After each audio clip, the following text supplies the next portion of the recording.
So I was a little hesitant to go to another convention on account of you know what is happening. And things were steadily getting better through the week, and then there were a lot of things around me that kind of just happened. One is that LA County stated to avoid all indoor gatherings, which is what this event was going to be. My locals where I play my card games, all tournaments got canceled until next month. E3 also got canceled, but then again, it is financially smart. They just get rid of the whole thing. That's a video for another time though. I haven't pre-purchased my ticket and I was honestly debating if I should go or not. And as you can all tell, I ended up not going. So Anime Los Angeles is a convention that I genuinely like going to. The girl and I have been going to the convention for about 4 years now, not counting the 2-year break where there weren't any conventions, and it genuinely is a great time. So I wanted to buy my ticket, but I also wanted to wait a bit, even if the prices were going to be a lot higher than normal, because there were a lot of advisories about the holiday season. A lot of experts on virology were expecting another surge, and behold, not only was there another surge, but a new variant that ironically enough was brought into the United States through an anime convention in Anime New York. Woohoo. I was debating going on Sunday if COVID cases were clearing up, and my thinking was that no one really goes on Sunday. That's usually the off days for these conventions, so there will be a lot less people at the convention, hence less people to give me COVID. I thought about it and I decided to look at the guests and the panels and everything, and I decided not to go. In all honesty, I think it would be pretty bad that if I got COVID, since I work with a vulnerable population, and I don't know, getting COVID from an anime convention is just kind of embarrassing. Because you know, that's definitely how I would get COVID, from an anime convention. I'm not making this video to knock down the experience that people had at Anime Los Angeles. I'm sure it was fun, and I'm hoping that you all do get tested, because there was a person who was at the convention knowingly that they tested positive for COVID. So with large events such as these, there is the risk of exposure, and with COVID's rates as high as they are now, and they're just constantly going up, I don't feel confident in other people to be vaccinated or just wear their masks, take safety precautions, and of course, when the actual event organizers don't take the proper precautions as well. Side note, when I was writing the script for this, the Long Beach Post posted this article where there were actually 34,000 new cases and 16 deaths in Long Beach County. For the record, I'm not blaming for this.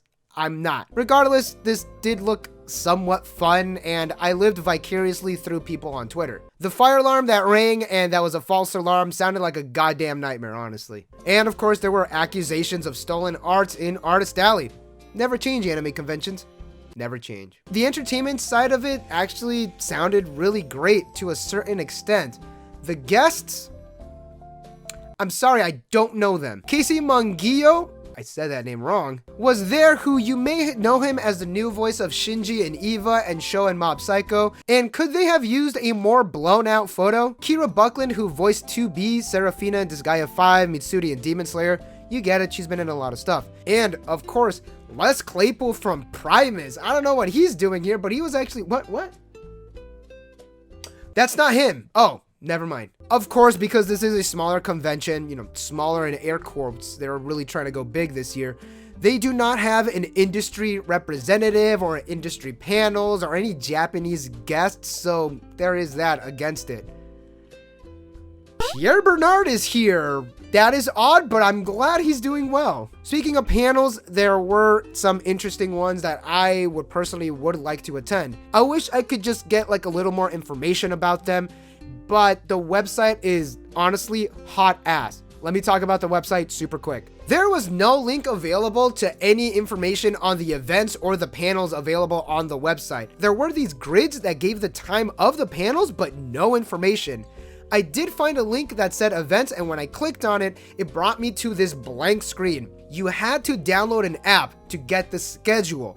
I do not like this, especially when I'm making a video. Regardless, I would like to have gone to the uncomfortable truths about fandom, because that made really weird people on Twitter really angry. Other than that, there were some things that did pique my interest. Super Happy Fun Idle Time, the Danganronpa mock trial, Dark Horse manga, Ghosts in the Shell representation and cosplay, behind the scenes of the original English dub of Ghost in the Shell, Genshin Impact, and voice acting in video games do sound interesting. There's nothing too crazy, but those do sound like a decent time. With that being said, there's nothing really that stands out like an Anime Pasadena that had these major panels with these major players in the English dub community and some industry panels as well. There are quite a bit of niche and specific panels here and there, and I do like going to those, but again, nothing really stands out. Here are some more events. We have the Masquerade, Fashion After Dark, a fashion show, a formal dance gala, entertainment lounge where there are a variety of different performances, mainly music performances,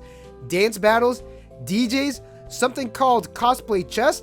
I have no idea what that is, but you've piqued my interest. Battle of the Bands, an AMV contest, and ALA's Next Top Star, which is a talent contest. In short, there's a variety of panels that would appeal to different people, but this also runs into the issue of not having a lot of guests that are a part of the industry, such as producers, writers, translators, more of the back end of the production industry, as well as panels that just touch upon that. Again, this is a quote-unquote smaller convention, but with the scope that they were trying to go for, I don't think that really holds up as much. Then again, a lot of guests and booths did cancel. From what I've read about the panels and the entertainment, and having visited the convention hall just multiple times before, I can see this being a hypothetical 3 or a 4 on my completely unscientific grading scale, depending on some factors such as the ease of access, supportive staff, the audio-visual quality, and just generally how the main halls are. Although I would have to knock it down to a hypothetical 2 or a 3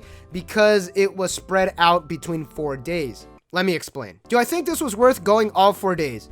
No, not really. There were some cool things here and there, but 4 days, they could have easily condensed that down to 2 or 3, especially since, you know, COVID. Spreading it out to 4 days means that you could jam more events, more guests, more entertainment, but when you fill it up with what is considered B-tier material in the midst of a surge of a global pandemic, are you really doing the community a service? Also, I did not mention there was a day set aside to pick up passes for the event, which is very nice, and I wish cons would do that more often. Regardless, yeah, it would have sucked if they canceled it, but this is why event organizers get insurance for situations like this. Because this definitely isn't a cash grab used to nickel and dime a growing market that market research have shown are more likely to spend money and have a high brand royalty.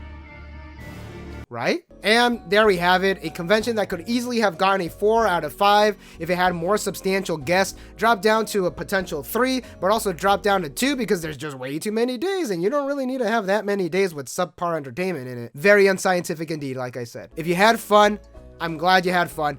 Please get tested. And now let's look at our chart.